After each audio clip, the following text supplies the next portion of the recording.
Beers with Chad. All right, we are here in my backyard. Beers with Chad, Beers with Chad number 8. And today, joined by a guest, my long-time friend, Carlo Valdes. Carlo is a 2018 Olympian in the bobsled, and we're drinking Swami's IPA, courtesy of, cheers, sir. Cheers. Courtesy of Pizza Port Brewing down there in Carlsbad, California. Also a fine establishment in San Clemente. You can probably find Anthony Pomponio there at any given day. And so Carlo and I have known each other, Wow. yeah, so Long time. from Mariners Christian School here in Orange County. I was looking through an old yearbook today, doing research for the episode. I like to put a lot of research in. So you were in 4th grade, and I was in 8th grade, and Carlo's sister and I went kindergarten through 8th grade. And you were also a member of the prestigious, the illustrious, the dominant Irvine Cougars Track Club. When did you start doing track? When I was 6 years old, I'm pretty sure. That all started when, I don't know, someone was talking to my dad, and he said, "Hey, your son's pretty fast. You should come out for this track meet." And it was that. At Newport Harbor, probably. Yeah, that one, the Notary Lions Club, whatever it was. Yeah. Rotary, that's what it was. Yeah. And it was like the city championships, and like there's like 3 stages. There's like that, the regional, and then like Colt, California. Yeah. And I ended up doing like pretty well. I think I won my first couple races. Like for me, it was just the 50, I think. Yeah. At that age. I was also a 50-meter sprinter back in the day. Mm-hmm. So I mean, for me, I had no idea what I was doing. It was a dirt track back in those days.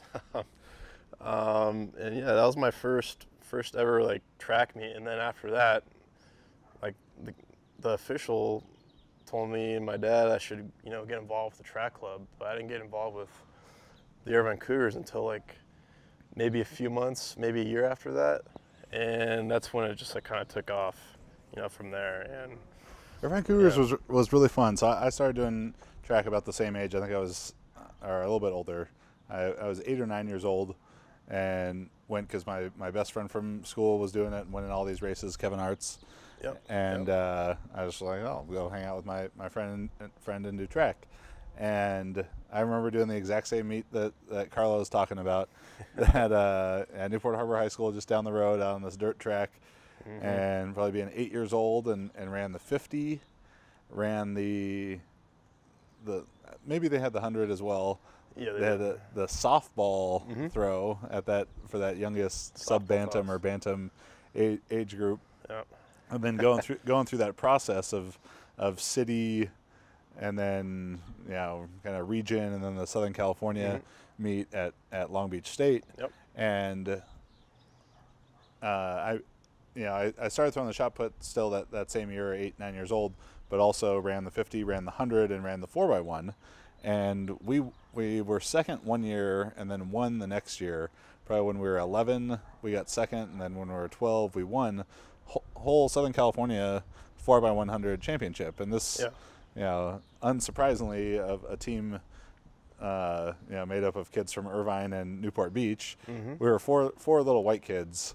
And if you have ever been involved with youth track, every youth track meet is in like downtown LA, Long Beach, and our team was pretty much all white, and except our coaches were, and every other team, LA Jets, all these really kind of historic youth and like kind of city track clubs.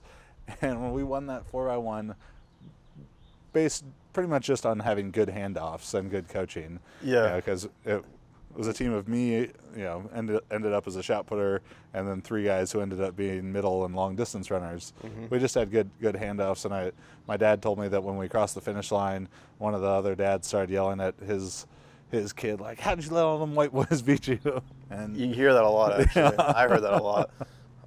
You couldn't wear spikes in those meets either. Get your waffles. Yeah, Yeah, I mean, you can wear spikes in the USATF meets, but for some reason in that separate series, they didn't let you wear spikes, and there's people all over the place trying to like cheat the system. Yeah. Oh man. So started at 6 years old, progressed up, modern day high school, discus / 100-meter star, the rare combination, and then that took you to UCLA. So tell us about your track experience at UCLA. Yeah, so I mean, I went to UCLA hoping to do my full time in football there and do track on the side. But after that first year, I realized, man, this could be really hard to actually juggle 2 sports in college. It's just, Who was the head football coach there? Was it still Carl Durrell or? No, Durrell recruited me, and then Neuheisel came in. Okay. And I was there for Neuheisel's first year. But yeah, so yeah, Neuheisel gave me the go-ahead to. You playing wide receiver or? I was receiver at that time, yeah.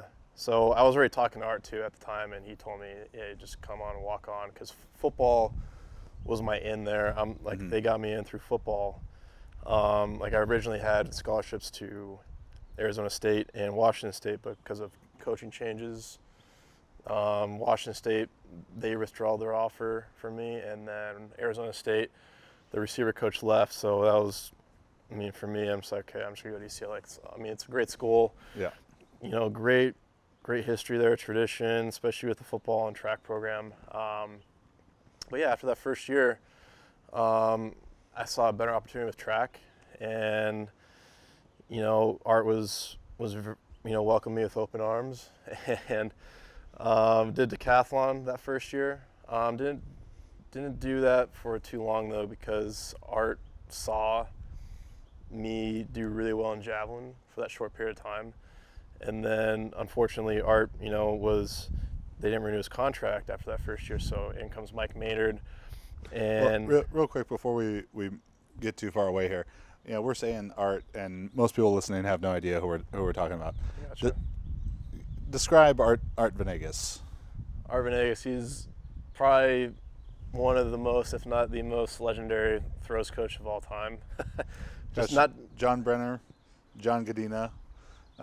So those are 2 of the top 5 college shot putters of all time. Mm-hmm. I think both at the time when they threw NCAA record holders. Yeah. And just say, record, yeah, Godina. Yeah, and just an incredible list, top 10. If you go to Drake Stadium at UCLA, they had this weight room, and I remember coming up through youth track and seeing this at meets when I was 10 years old, 12 years old, and then in high school at a camp, going in the weight room there, and they had this top 10 list. Mm-hmm. Shot, disc, hammer, jab, men's and women's, and just legends of collegiate track and field all over this top 10 list. A really, really high standard, particularly in the shot put and discus, to get on any of those. And Art Venegas he's a character. Yeah. He's definitely a character. And that's one of the reasons why he's so legendary. It's not just because of his coaching and his record speaks for himself, but he was such a colorful person. Mm-hmm. That would be a great word to describe it. Yeah, he was just, unique person to be around, and kind of just one of a kind. He had so many stories to tell about the past, because he's been doing this for 30 plus years, now probably 40. And he knows so much about, just not just throwing, but weightlifting. Just the small things that make, an athlete successful, to like leading up to an NCAA meet or a world championship meet or an Olympic meet. Like he knows all these ins and outs of what it takes to, reach that next level. And particularly on the psychology side of things, I think that's maybe what makes him so colorful. Mm-hmm. Is the psychological. It's bordering somewhere between psychological training and psychological warfare that he puts his athletes through. Yeah, he really brings the best out of you, or he can bring the worst out of you, depending on how the athlete takes it. And mostly he recruits, or he did recruit, those kind of guys that could take that kind of verbal punishment. He was just in your face all the time. He yelled at you. He made you seem like you're the smallest person in the world. but he would lift you up at the right time. But he was so good at doing that, and he brought out the best in all those guys. Was it the kind of thing too where he just is shitting on you for, weeks at a time, months at a time, maybe? Yeah. And then when he does give you some compliment, it's like that much more profound because you're just like, oh my God, he said something good. Like. Yeah. I mean, for most guys, it was more demeaning than it was, praise. But when I was there, it was like he had his good days and his bad days. Mm. Like there would be like 2 or 3 days where he would just yell at you nonstop until you're just doing terrible, no matter what it was. And then maybe 1 or 2 days where he'd be like, oh, that's actually pretty good. But I mean, I love that kind of coaching, and so did all those guys. And he weeded out the weak-minded athletes just because there's no room for that in his system, in any system where you're trying to be the best, because you need to have a strong state of mind in not just collegiate athletics but professional sports. But yeah, it's just that kind of attitude drew me to him as well as other guys, and that's why he's so well known, and why he's coached some of the greatest throwers of all time. It's just like I said earlier, his record speaks for himself, and his colorful nature and the way he does it, it's funny, but at the same time, like, you have to respond to it and do something with that, and that's what makes his athletes so great. So you threw under Art, then you threw under Maynard. What was kind of the highlight maybe of your collegiate javelin career? My highlight was probably, when I PR'd, just because I've been working so hard just to get to like a certain point. Collegiately, I only threw 215, which was 65 meters, which at the time was on that top 10 list that you were talking about for javelin. So I was pretty pumped to be on that list at the time. I'm gone now because of Derek Eager and Cody Danielson when they came in right after me. But those guys are great throwers. But yeah, going back, definitely PRing, and I kept PRing that my 5th year. Like, I did the 65 and I did 67 in Chula Vista at one of the OTC meets, and that was my best throw in any competition. I've thrown 70 meters in practice, but that's practice. Anyone can throw far in practice. As throwers know, anyone listening, you always have PRs in practice. But yeah, I love javelin, but at the same time I hated it just because of how much I got hurt, and I'm sure others can relate. Oh yeah, javelin is, I'd say javelin and triple jump are the two just body destroyers of track and field events. Because the positions, I threw the javelin for 1 year in the Irvine Cougars. Probably like 13 years old. My elbow still hurts from my 1 year of javelin throwing, 18 years ago. And it's the most contorted, you run nearly full speed, run down the runway to then stop all of your momentum in one step on one leg, while your hips turn this way and your shoulder stays back, and you hopefully pull and not drag this spear through the air, and it gets off the point, and now the wind resistance is so much more, and it's just this torqued up, very, very, very tough position from the knee to the back, shoulder, elbow. It's a tough one on the body for sure. It hurts thinking about it, honestly. And it doesn't. It's not one of those things where it sounds worse than it feels. It actually feels worse than it sounds.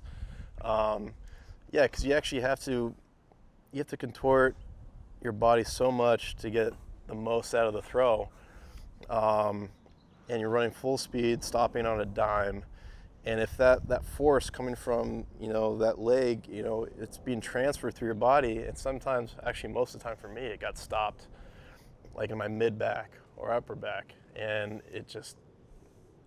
I had a lot of rib problems. My best friend was the Cal School record holder in javelin. He threw like 74 meters until Ryan Young broke that. He was a fantastic athlete, very coordinated, explosive guy. Mm-hmm. But his probably best quality for the javelin that he would self-describe himself with is rubbery. He was very rubbery. Yeah. Yep. But he had two occasions I remember of like sublexed ribs and Yeah, me too. yeah, that's it. It's murder on the body. So you have the javelin career, Mm-hmm. finish your eligibility at UCLA, and then you kind of just came to this time of I want to keep doing a sport, but javelin is not it. Yeah, so going back to my coach, came in after Art Venegas, Mike Maynard. He's the one that encouraged not just me, but so my teammate, also while we were there, Andreas Drabal, he was 2 years ahead of me. He told him to go out as well when he graduated. So, and then also adding on to that, Nick Taylor, who was a volunteer assistant at the time, went out with Andreas in 2011, and they both made the team. Like So went out to a bobsled combine. Yeah, right. Yeah, he told him to go out to a combine. So and what does a bobsled combine consist of? So it's kind of like an NFL combine, but just way less complex. So instead of a 40, we actually ran back then a 60, and we were given scores for our first 15, our first 30, our flying 30 through the 15 and 45 meter eye, and the full 60. So that's 4 scores right there, and then so it's possible 800 points total. So you have like a decathlon type of scoring table associated with this? Kind of, yeah. Yeah. Yeah, and then something that they've derived for that. Mm-hmm. And then the other 4 components that were evaluated were the 1 rep max in clean and jerk, not clean and jerk, just clean, sorry. And the max score was 150 kilos, and then a 3 rep max in back squat, which was 200 kilos, was max. And then standing broad, and the max score there was 3.3 meters. So what was that, like 11? Yeah, like 11 and a half. Yeah. 11 and a half feet standing broad. So like these are like no joke scores. And we have guys that jump 3.5 meters. And then the last one is underhand shot toss with a 16-pound shot. And the max score you can get is throwing, I want to say 60 feet. So yeah, 18 and a half meters. Yeah. Yeah, all very strong results. So how big are you? So most of my time in bobsled, I'm 6'2", and I kind of range between 220 and 230 pounds. So really, what they're looking for in bobsled is the biggest, strongest, fastest person they can find, because it's a very, I won't say simple, but very straightforward sport. Yeah, very straightforward. Get a bunch of guys who are big, strong, and fast to push this down the ice, and then one guy to drive them down there. So these guys went to the combine. They did well. Maynard encouraged you to check out bobsled as well.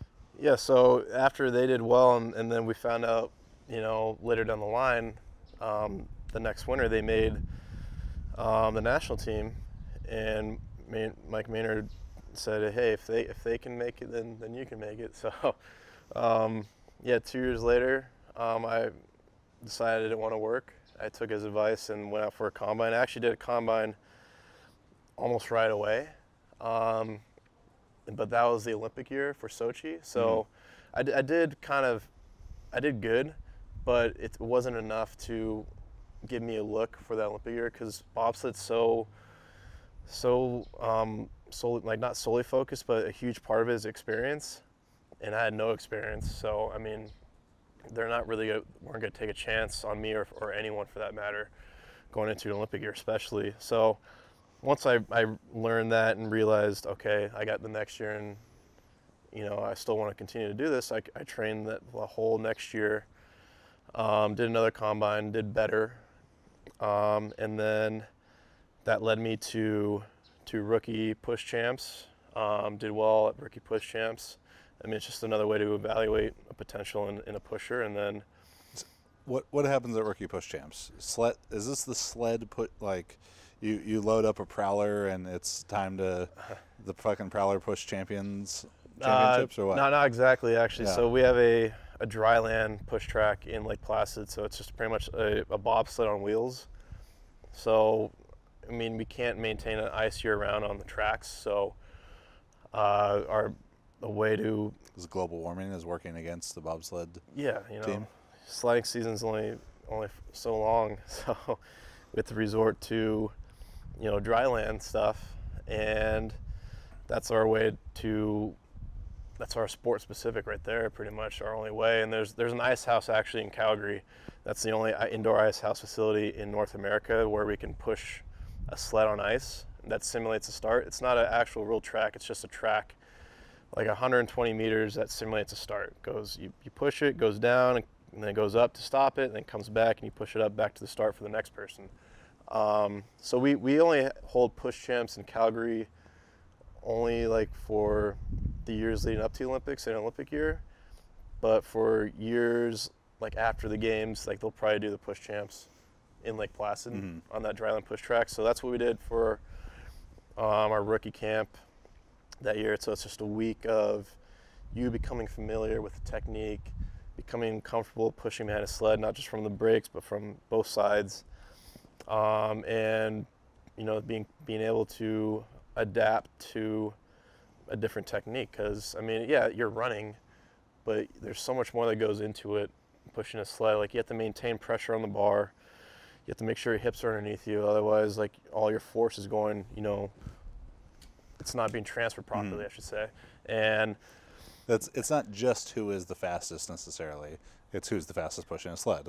Yeah. Like every other sport, it is about doing the sport, not just the general qualities around it. Exactly. You got guys that come out who are just freaks, and they're just really good off the bat, and they just hit a plateau almost immediately because they don't register how to be faster, be better. They just think they're really good, and that's it.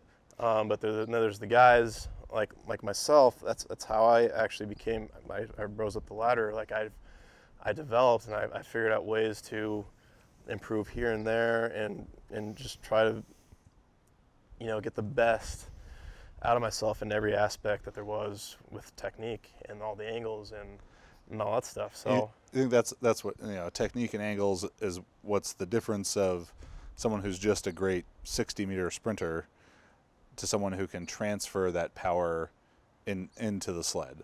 Because I haven't seen this, playing football in high school or throwing the shot put, is that I was bigger, stronger, faster than some people, but certain people just had the ability to connect, through the power in their hips or whatever it was. But when they hit the sled, a football like a blocking sled, they just made it go more so than you would expect, beyond their physical abilities. So they just connect power into an implement, into a shot put, into a discus, into a med ball, into a pud, whatever it was that they were going to throw. They just had this ability to connect power into that. And there's a similar special strength skill to bobsled. Yeah, because you got guys who are, like I said earlier, they're freaks, and their numbers are off the charts, combine numbers off the charts, but for some reason they can't translate that into a sled for whatever reason. And then you got guys who are just average at a combine, but are just amazing pushers. I don't know, it's really weird, but at the same time it makes sense because some people just get it and know how to translate what they have into the sled, and there's other guys that there's a disconnect. And you guys get much involvement with like real sports science kind of stuff for bobsled? Yeah. You deal with like force plates, high-speed cameras, different kind of biomechanists, anything like that? Yeah, we actually have these sensors. So Omega has these sensors that they put on our sleds, and they measure the velocity, the G's, all that stuff, and the speeds. We get this through this graph that's portrayed, and especially in pushing, you just see this, because obviously it's not going to be a straight line because you're pushing all at once, and there is some your feet aren't constantly on the ground applying force. Exactly. So. Yeah, you're not applying force at all times. So you see that chart, but the whole point of it is to making sure that it's going up. Mm-hmm. So we can take a close look at that and see where we're messing up, or see what we're good at, or see where our weaknesses are at, and especially on the load. That's also another important area. It's not just about the push, it's about how efficient you are at the push and how good you are at maintaining that velocity getting in the sled. Because you got guys who can push really fast, mm-hmm. but they have terrible velocity when they get in the sled and they just lose all their time. And I was talking about this earlier, but having speed at the top of the track is so important, because you can easily lose a race at the top of the track if you don't have that speed, more so than if you lose speed at the bottom of the track. So you need as much speed as possible at the top, so you can be that much faster at the bottom. So loading the sled, you have to be quiet, smooth, efficient, no jerking motions. Everything has to be just forward. Do you guys spend a lot of times all jumping into bathtubs in a line together? Yeah, not necessarily bathtubs, but we do dry loads. We call that dry loading. And yeah, we'll just have the sled in our scabbards. Just what is a scabbard? It protects it's like a runner guard. It protects the runners. What's a runner guard? So the blades that you see that we go on the ice with. Yeah. Those are called runners, and they're not sharp.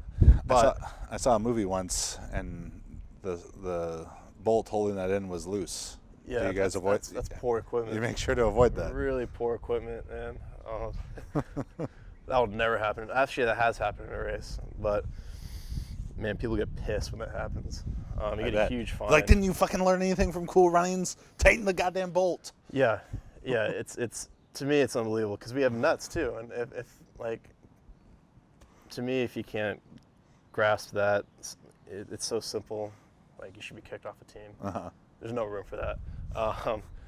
But yeah, so we're on these runners.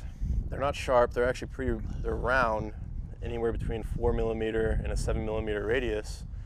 But they're really delicate and really fragile. We don't want them to get scratched up or anything. And for practice, it really doesn't matter. We sand with high grits just to make sure scratches are out, and the runner just looks like a normal piece of metal, honestly. But for races, we want the runner to be shiny.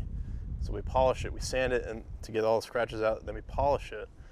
So it looks like a mirror. So, it looks almost like, this can, Is it really shiny. Now, is this just for the look or for the performance of it? Okay. Yeah, there's a certain satisfaction with the look. Look good, play good. Yeah. For the races, we get them to be, perfectly shiny, good to go. Flossing. Yeah, flawless. But we don't put those runners on until we get to the top of the track for races. But for practice and stuff, we put them in the scabbards, and then after our first heat in the race, we put them in scabbards. Anytime the sled has runners on and it's flipped right side down, we need those scabbards. So going back to the dry loads, we have a stationary sled, and we're practicing loading a lot into the sled to make sure that we're in sync and that we're as efficient as possible. Because any little slip, any mishap, that's small, precious hundredths. Yeah, and that's the game, hundredths of a second. Hundredths of a second, yeah. So you get in, you do the combine, you do all this stuff. You eventually become on the national team. I know you guys are going through different phases, competition, non-competition, everything, but a week in the life, example week in the life of a national team bobsledder. I guess first we've established what makes you good at bobsledding. Mm-hmm. Biggest, strongest, fastest person possible who can transfer power into the sled, who's smooth loading into the sled. So your training is going to be focused on what? What are kind of the go-to lifts? How many times a week are you sprinting? How many times a week are you pushing? How many times a week are you lifting? So I'll break down both off-season and in-season. In the off-season, most of us train 5 to 6 days a week. And then the way I break it up, So I'll do 3 to 4 days of lifting, mainly 4 actually. So I'll have two lower body / full body days, and then 2 upper body days. But on those 2 upper body days, I sprint or push, maximum all out, whether if it's pushing for a certain amount of distance or sprinting. You know, I'll sprint anywhere between 120 meters, 90 meters now actually, to 20 to 30 meters. It just depends on the day and how much load I want to put on myself. So when you're getting out in those longer distances, when you actually push the sled on the track, that's 10 meters, 20 meters? So from the starting block to the first eye is 15 meters, and that tends to be the flat part of the track. And then usually, give or take, either before or after the 15-meter mark, that's when you hit the crest, and when it starts going downhill. And then from there, it's about 15 to 25 more meters. Okay, so you actually could push maybe 35 to 40 meters? Oh, yeah.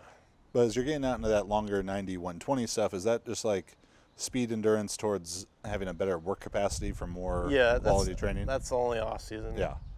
Definitely work capacity, and definitely, I mean, especially for the combine training, that's what I used to do, because we train for the 60. So I would go double the distance just to, cover my bases. But now it's only a 45, so now I only go 90. That's the furthest I'll go. And then on the days that I'm not lifting, are the days I'm doing my tempo stuff, which I'm also building more work capacity. So I'll be doing like 150s or 200s at a constant buildup. So I'll start at like 50% for the first 50, then I go 60% the next, and then 70 and 80. I'll end at 80, depending on the distance. So it's a tempo run, Charlie Francis kind of idea, about 60 to 75% effort. Yep. Yeah, for these over distances for an aerobic capacity development. Yeah, because I mean, the training volume that I have in the off season is a lot. So any little bit helps, especially these tempo days, not just to gain a little more work capacity, but at the same time give my legs a nice little active recovery, because they're dead some days. I mean, there's also those days where you just need a complete day off because fatigue sets in, and you don't want overtraining to happen, because it sets you back. So, I mean, luckily over the years, I mean, working with Art Venegas with my programming, like those days have decreased pretty good. Like there'd be maybe 4 or 5 days in the off season where I was fatigued and had to take days off, and then this past off season I only had 1 or 2 days where I was fatigued and had to take a day off. Yeah. So, and I think that's the thing too with when I was throwing or doing stuff with bobsled, sprinting, weightlifting, where it's not just strength qualities but also the speed and technique qualities, and it all has to come together, so synergistically for this really great effort. It becomes such a more fine line you have to walk of fatigue management. Like powerlifting is like you're going in shooting a shotgun. Like you could feel shitty, but you can still hit the target. Yeah. But as you get to these really fine, high velocity qualities, you have to manage fatigue so much better. And when that really became apparent to me when I continued to try and throw the shot put after I'd started Juggernaut, and before I was going to class and lifting and throwing, and now it became working, lifting and throwing, and the working was so much more stressful to me, even though the hours weren't that much more necessarily. It was the fatigue just from that kind of stress and being on your feet all day at work and everything, that I'd go out and throw, and I was just like, my body wasn't tired, but my mind was tired, and that made it tough. So you're doing the sprint work, all these different phases. How about weightlifting? Obviously, the clean is something that's tested in the combine. What's your weightlifting training looking like? So, in the off season, I do, for 6 weeks, I do what's called a 10-day cycle. So that means I extend my week by 5 more days just to give myself more rest in between those main core lifting days. So normal week for someone is Monday, Wednesday, Friday. For me, it was Monday, Thursday, Monday, and then the new week would start the following Thursday, or that Thursday after the Monday. So that's just to give my body more time to recover from the 6x6s that I'm doing, 5x5s, and just like mixing and matching with multiple core lifts a day. So like one day, I'll give you an example, I would do like 6x6 back squat at a fixed weight, all at the same weight, and like maybe I would do like 160, 170 for all 6 of those sets, which is just hurts thinking about it. and then I would switch to a pause front squat, and I would do that for 3x6. And obviously I lower the weight, but like doing a double squat day, and I do that actually twice in that 10-day period. So I'll do the back squat to a pause front squat variation, and then I'll do a front squat to a pause back squat variation. And it's just the ultimate I hate my life scenario, because you just absolutely crush your body, and you're wondering how your body's dealing with it, but you wake up the next day and you can't walk. Like, I can barely walk out of there. You can just feel your legs swell up and stuff like that. It's just, it's hell. And that middle day is a pull day. So whether it's, we like to do trap bar deads now just to take the stress off the back from all the other stuff. And I mean, there's one workout that Art makes me do, and it's like a 3x6. No, sorry. It's a 3x4, 3x5, and then a 1x6. He makes me do one extra set of 6 at the end of the 4s and the 5s. And I have to either maintain the weight or go up for that set of 6. Art's a real dick. Yeah. Yeah. So, I mean, that's usually what my 10-day cycle looks like. And then after like those deadlifts, my pull days turn into obviously clean pulls, normal cleans. I do power cleans. I do power snatch. I can't catch below parallel, just the way my body's made. I don't know why, but anyway, I keep everything out of power movement just because I keep my hamstrings involved as much as possible. What are your best results in the lifts? So my best power clean is 160 kilos. My best power snatch is 115. I've had a 120 multiple times, but I couldn't maintain it. Best bench, 175 kilos. Best squat, 235. Yeah, 235. And then best front. Actually, I don't test my front. It's only in the off season. What about in some sprinting and jumping kind of stuff? If you had to make a guess at what, if you were going to run a 40, because in my opinion, I can easily run anywhere in the 4.3 range. Yeah. Right now, yeah. No matter what. Vertical jump? Vertical, we actually tested it for fun, and I mean, my best previous was like 37 and a half. When you say best previous, like best previous when you were doing... When I was like in college. In track in college, yeah. 37 and a half, and I think it was about the same. So, I mean, it might have been 38, but I just never tested for that kind of thing. It's just for fun. So 6'2", 225, 38-inch vertical. Yeah, and then my deadlift was, I mean, I did a 300 kilo trap bar dead. I remember, not this Olympics, but 2014 Olympics, there was a guy, a bobsledder, Steve something maybe? Steve Langton. Monster box jumper. Yeah. Yeah, I'll show this. Yes. So Steve Langton, yeah, he's one of those freak athletes that translated insanely well to bobsled. Like he's probably like considered one of the best pushers of all time in like the world, not just the USA. Like, cause so we call him Nitro, push track hero, just because he was, back when he was going full time, like he was insane. Like he was really, really good. And we'd always like his push video was was like our default. Like that was the video that we looked at to try to be the best as possible and try to emulate that. That's bobsled pushing porn. Yeah, exactly. So I mean, it was awesome to see him come back out this year and be on the team with us. And he still had it. He still had the same push ability, and it was for me, it was really, really cool to be able to be teammates with him and push with him and compete with him. So, but yeah, his lifts and his box jump, man, he had a... It was like 70 inches. 70-inch running box jump, yeah. Well, so you do all this stuff. You get to the Olympics, 2018 Olympics. Tell me about maybe a highlight of your experience at the Olympics this year.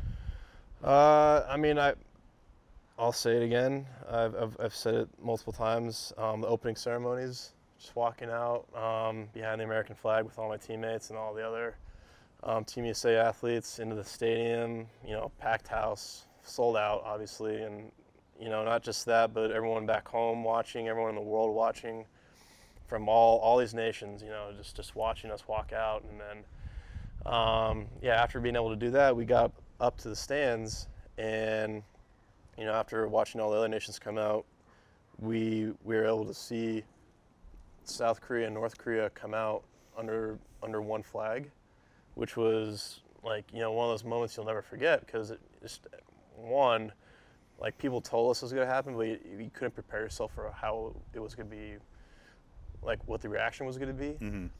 Like, so everyone knew what was happening, everyone knew what was going on, everyone stood up. It was like this big like moment, and like, yeah, they came out under the one flag, and it was a powerful moment for me.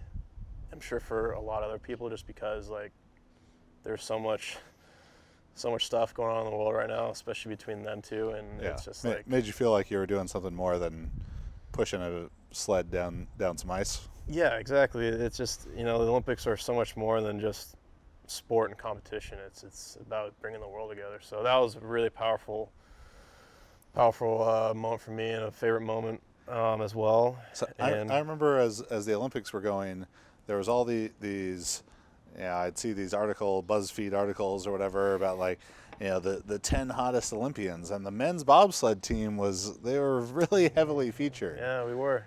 Yeah, I mean, that had to be.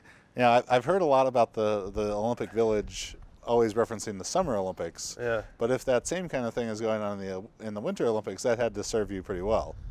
It did. But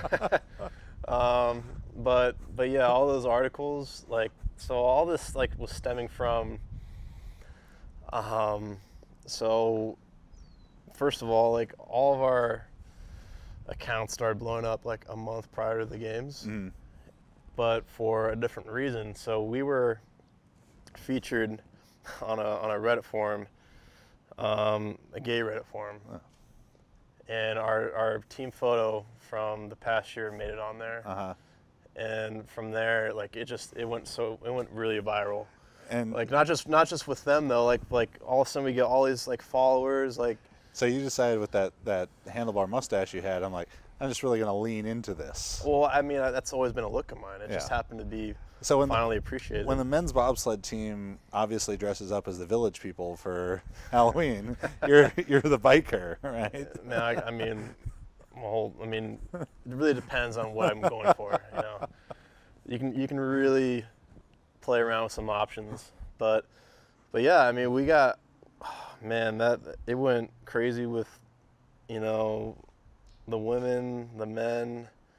Like it was so mixed, and we just kept seeing our picture like here, there, here, there, and then all of a sudden like the top 10 lists, top 20 lists, whatever you want to call it. Like I made like the Olympics top 12 or top 20 bulge list. I made like top 10 like good-looking men list. The bobsled uniform really lends itself to that.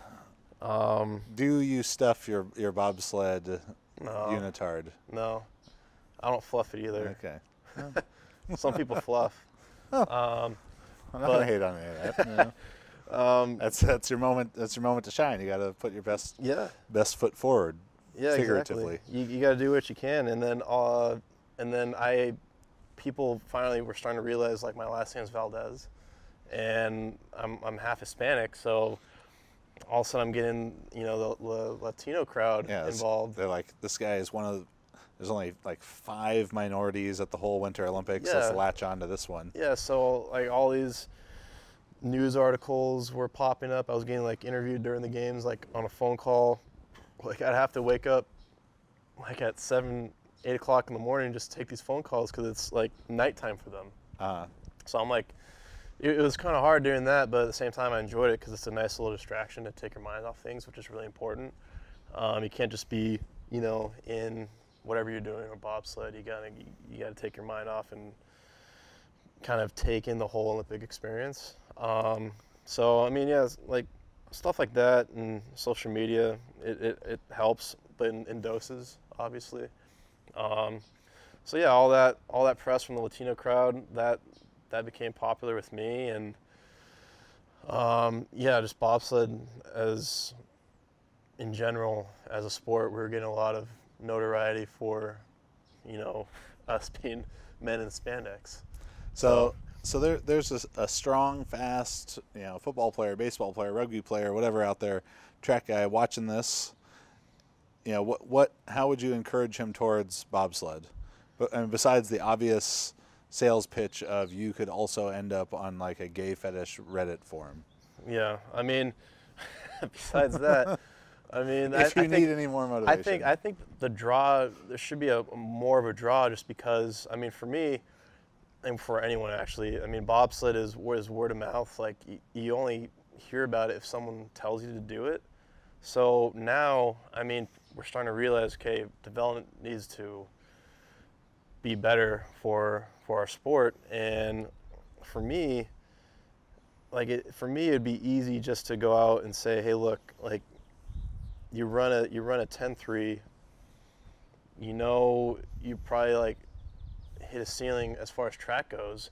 You can either waste money doing track, or you can try out bobsled and potentially have what it takes to make a national team and not have to pay for that much. Yeah, you get to travel the world. And yeah, I mean, obviously it can't be a twig.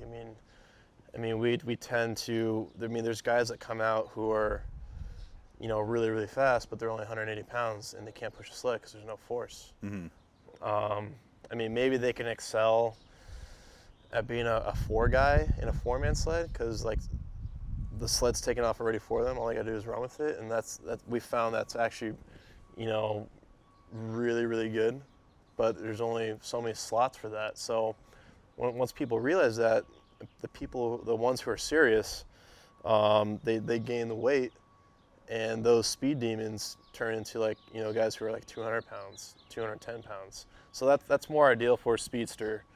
Like if you're really, really fast, like, and you know it, and like me, if like a guy were to come out, I'm like, man, you're way faster than me. Just as long as you get to 200 pounds, that's good enough. And then you'll continue to develop over the years, obviously, if you stick with it. But prototypically, yeah, we want guys, you know, anywhere between 6 foot, 6'3", 210 to 230 pounds who are fast. I mean, that's the name of the game. You can be too strong, but you can never be too fast, is what we say. So being stronger than you need to be will probably inhibit you. But, you know, we want speed. And if you happen to be within that weight range, that's just a plus for us, because that's money. All right. Where can they follow you on social media? So I'm on Facebook, Instagram, Twitter. On Twitter and Instagram, I'm Carlo Valdes _USA.